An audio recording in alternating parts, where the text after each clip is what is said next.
In this one, I'm going to read out Fadhbanna saoire.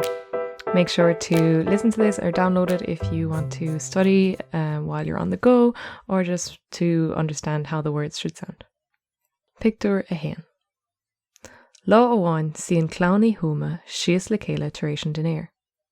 Deir mam, bhí mé féin agus dad ag sábháil ar feadh tamil inis agus toisc go bhfuil an áirteist arsúil le goibh an bhliain seo chuing racham ar saoire im mbliana. Deir dad go ndearna sé píosa taide ar an idirlín agus go rachaigh sé go dtí an gníomhar taistil ag an deir seachtaine chun níos mó eolaithe áil. Tá an cúpla, Pól agus Síle, ar bís faoi seo agus tá siad ag tanú go mór leis. Pictiúr dó. An pictiúr dó feicim míad an clown amón córá leis an gníomhar taistil. Deir dad le go bhfuil an rá a déantacha go ndeachaigh na páistí ar an idirlín agus gur fiúch siad Malaga mar cheann scríbe. Deir si go bhfuil rá mór óstáin ann agus go bhfuil ionadaí acu ann. Tá spáinann si roinnt óstáin dóibh. Tá níon óstáin amháin go háirithe le Síle agus Pól mar go bhfuil áisina úntach ann. Féacann sé compordach agus tá sé lonathe is siomh ma, lárnach. Pictiúr 3.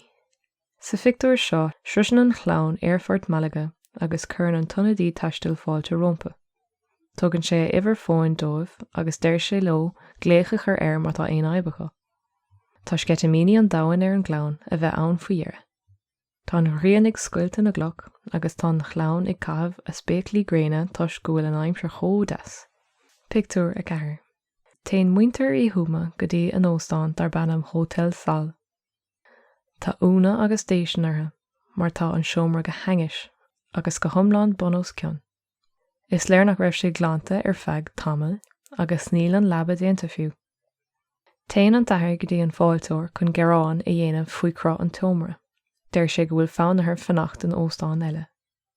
Ag an am céine, chuireann an bháthair gléic ar an ionadaí chun an scéile insint agus a míthóstacht a léirú. Pictiúr 5.